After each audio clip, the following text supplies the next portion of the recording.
Ramai penolakan surat edaran Menpan RB tentang penundaan pengangkatan calon ASN 2024 direspons Badan Kepegawaian Negara dengan membuka peluang untuk membantu CPNS 2024 yang terlanjur mengundurkan diri atau resign agar bisa kembali bekerja di perusahaan lamanya.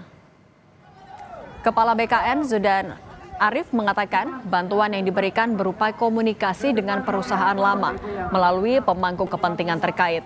Apabila para pemangku kepentingan terkait menyetujui usulan itu, ia akan meminta para instansi kementerian lembaga agar bisa mendata perusahaan para CPNS yang terlanjur mengundurkan diri untuk dihubungi oleh BKN. Jika CPNS tersebut sebelumnya bekerja di BUMN, Zudan bilang pihaknya akan menghubungi Kementerian BUMN. Sementara bila CPNS tersebut sebelumnya bekerja di perusahaan swasta, maka BKN akan menghubungi Kementerian Ketenagakerjaan.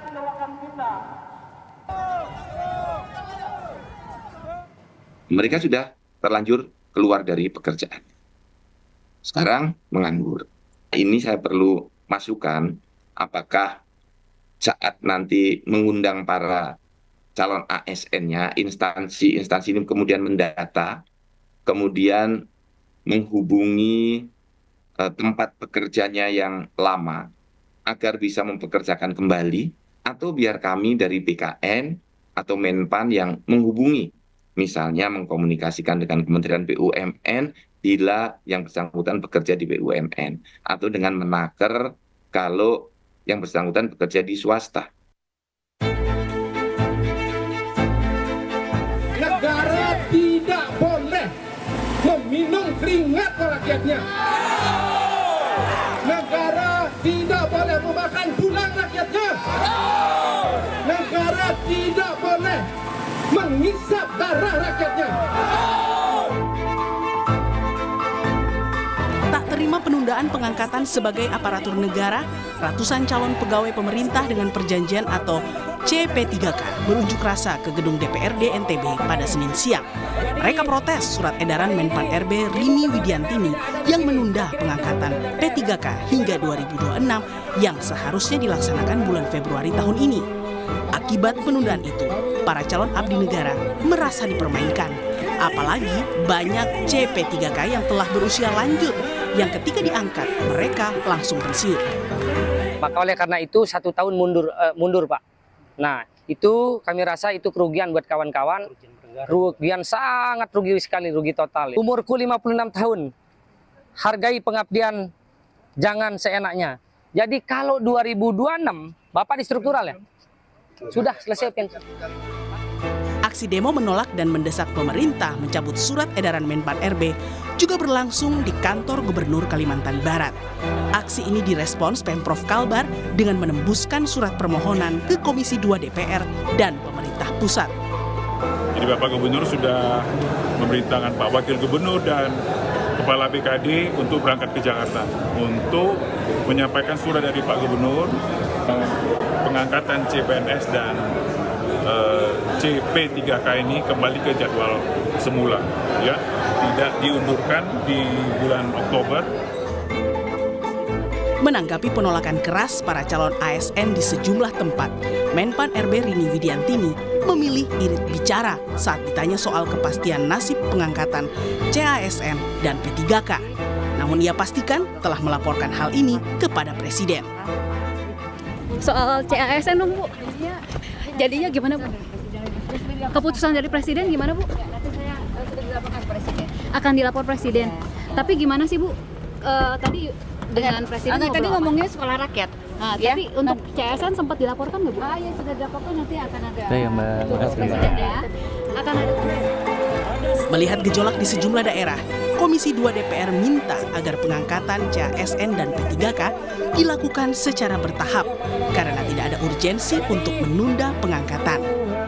Komisi 2 bahkan menyebut jika anggaran untuk pengangkatan CASN 2025 adalah anggaran resmi yang diputuskan tahun 2024. Ya begini, kalau memang yang sekarang di prosesnya telah berjalan itu sudah hampir selesai dan banyak sebenarnya yang sudah hampir selesai baik di pusat maupun di daerah, ya lakukan aja pengangkatan gitu. Kan lebih membuat teman-teman CASN itu tenang dan pasti. Mudah-mudahan Kemenpan RB BKN mau mendengar untuk memberi ruang bagi pengangkatan secara bertahap. Itu harus tetap bekerja dan harus tetap digaji sampai mereka mendapatkan kepastian pengangkatan.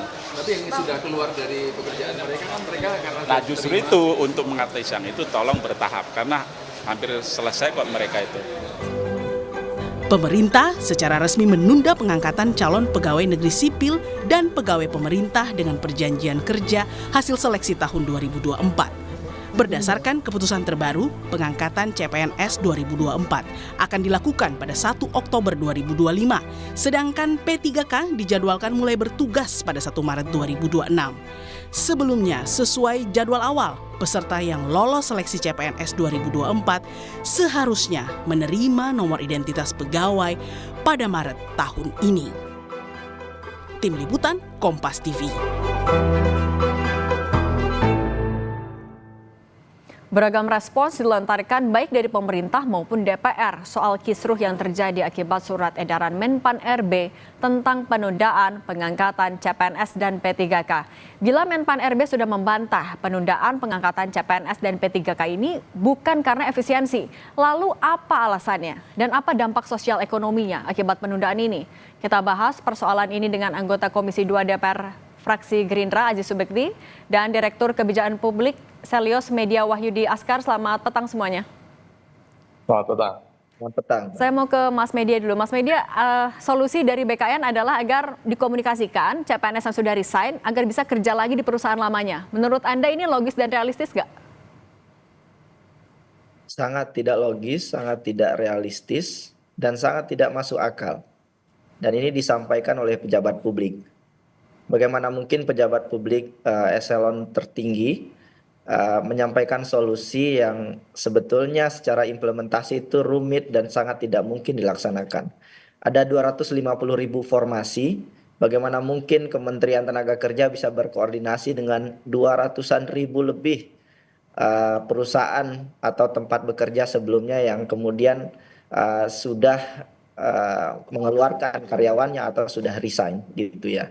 Kemudian yang kedua, saya kira sangat menyakitkan sekali ya untuk menyuruh calon PNS ini untuk kembali ke kantornya yang lama karena mereka sudah resign dan bisa jadi posisi tersebut juga sudah diisi oleh orang lain.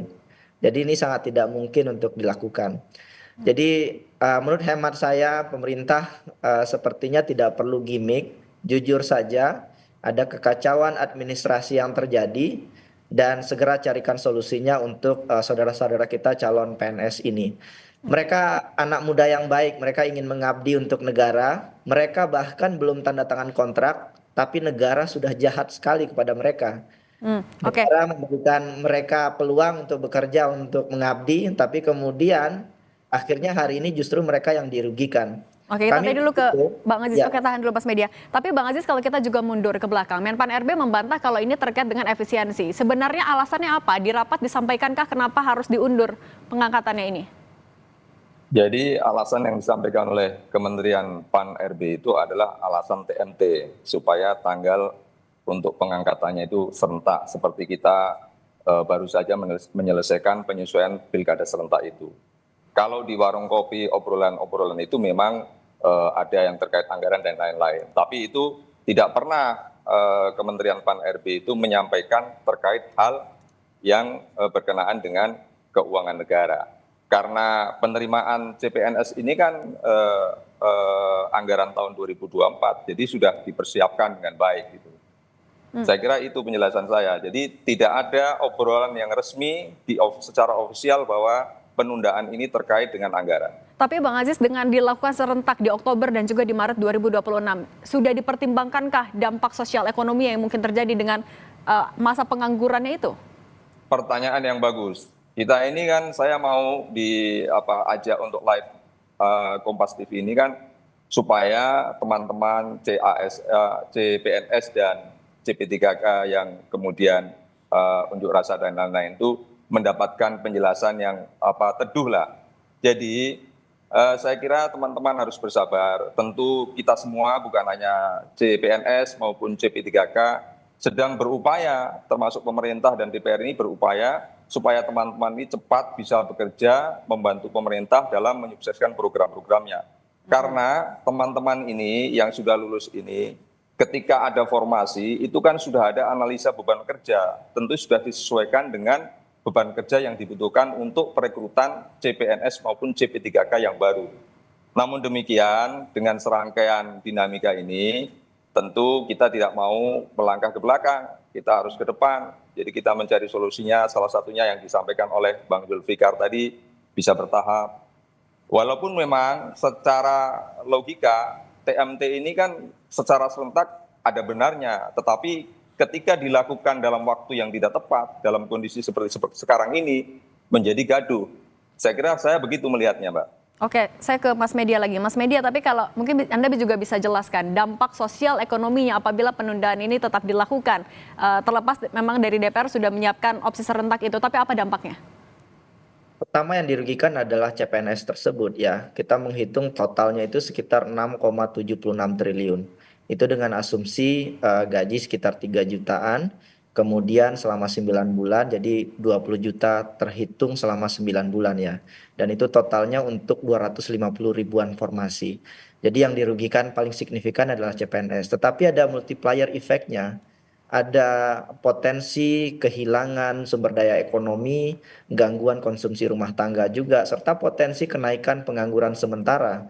Karena mau nggak mau sebagian saudara kita yang CPNS tersebut harus menganggur, sudah resign.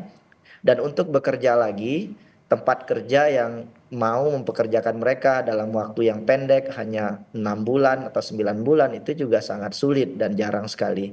Ini yang saya kira perlu dilihat secara bijak ya oleh pemerintah.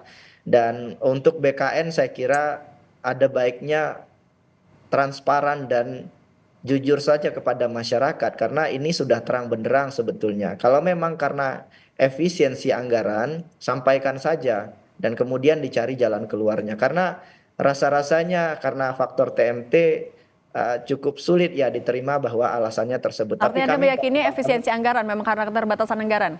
Iya, jelas sekali karena keterbatasan anggaran. Dan ini tidak adil ya, karena mereka sudah mendaftar jauh sebelum kebijakan efisiensi anggaran itu dilakukan, dan mereka saya kira saudara kita yang apply PNS itu juga punya hak gitu ya, hak keuangan, hak karir gitu ya, yang kemudian harus dipenuhi oleh negara. Jadi ini juga soal hak azazi mereka ya sebagai rakyat masyarakat yang ingin berkontribusi kepada negara. Dan satu lagi, ada kemungkinan juga kita kehilangan kandidat yang kompeten.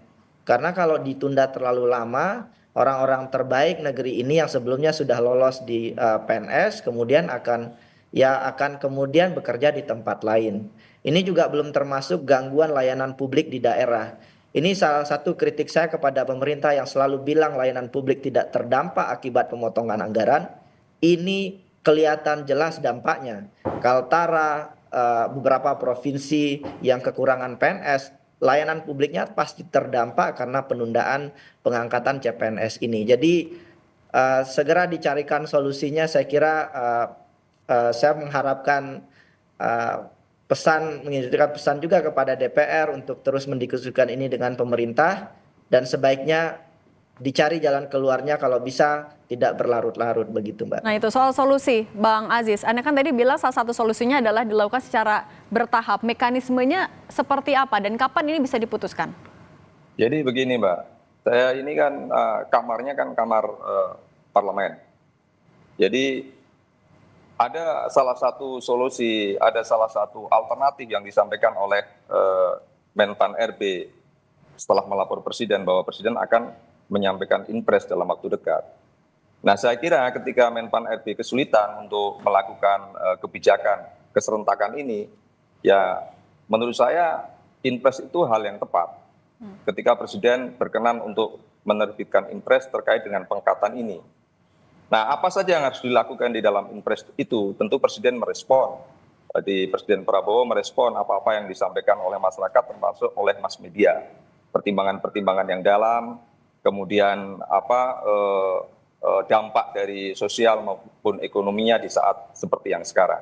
Jadi menurut saya mengharap ke CPNS, CP3K untuk bersabar karena kita sama-sama sedang mencari solusi supaya teman-teman bisa diangkat sesuai dengan harapannya masing-masing dan segera bekerja untuk melaksanakan pelayanan publik yang baik bagi pemerintah pusat maupun pemerintah daerah. Gitu, Bang Aziz, tapi kalau dari koordinasi di internal fraksi Gerindra maupun juga dengan pemerintah, dengan Presiden Prabowo Subianto, Inpresnya ini nantinya akan apa opsi yang paling dipertimbangkan oleh Presiden? Presiden lebih tahu saya kira Mbak, karena jangankan soal CPNS dan CP3K, ya karyawan pabrik Sirtek yang ditutup saja itu dipikirkan oleh Presiden. Apalagi ini mereka yang sudah diterima untuk mengabdi kepada negara, tentu itu sudah dipikirkan oleh Presiden. Bagaimana mereka supaya segera mengakhiri dinamika ini, begitu Mbak. Oke, Mas Media, tapi sambil menunggu adanya Inpres dari Presiden Prabowo Subianto tadi, apa upaya yang bisa dilakukan oleh para CPNS, CP3K ini untuk menuntut haknya kepada pemerintah? Ya, cara yang pertama suarakan sekencang-kencangnya lewat media sosial, salurkan lewat aspirasi publik kepada DPR. Saya kira ini sudah jalan yang baik sesuai konstitusi. Cara yang kedua ya adalah bertahan gitu ya. Ini yang saya sedihkan gitu ya. Karena hari ini penciptaan lapangan kerja juga melambat. Tidak mudah bagi saudara-saudara kita kemudian untuk bisa mendapatkan pekerjaan sementara. Jadi saya kira domainnya sekarang ada di Presiden. Dengan penuh kerendahan hati saya ingin bilang efisiensi anggaran ini datangnya dari Presiden. Dan ini akhirnya kan dikembalikan kepada Pak Presiden. Dan Pak Presiden harus bertanggung jawab juga untuk menyelesaikan masalah ini. Karena saya yakin Kepala BKN ya itu juga pusing luar biasa karena pemotongan anggaran ini. Jadi ini harus diselesaikan segera oleh Presiden. Satu hal yang saya sangat sayangkan adalah ini tidak akan terjadi kalau administrasinya jelas, perencanaan kebijakannya jelas, serta eksekusi di lapangannya jelas. Jadi ini sudah berkelindan sedemikian rupa sehingga kemudian akhirnya diterima publik, akhirnya hari ini ya ditunda begitu ya. Dan ini sudah merugikan 250 ribuan saudara kita ya. Ini juga kaitannya dengan ekonomi hari ini ya. Kita tahu pengangguran juga meningkat signifikan, hari ini daya beli masyarakat turun. Dan idealnya pemerintah juga jangan cari gara-gara gitu ya, lakukan sesuai dengan yang seharusnya. Kita perlu belajar dari Bangladesh. Tahun lalu Bangladesh itu chaos, salah satunya karena masalah perekrutan PNS-nya mereka gitu ya. Dan jangan sampai itu juga terjadi di Indonesia. Kita nggak pengen kekacauan terjadi dan berharap ya ini bisa diselesaikan dengan baik oleh pemerintah dan didiskusikan bersama dengan DPR. Oke, solusi yang dituangkan dalam Inpres itu yang ditunggu. Terima kasih Bang Aziz Subekti, anggota Komisi 2 Fraksi Gerindra, dan Mas Media Wahyudi Askar, Direktur of Public Policy Selios. Terima kasih semuanya.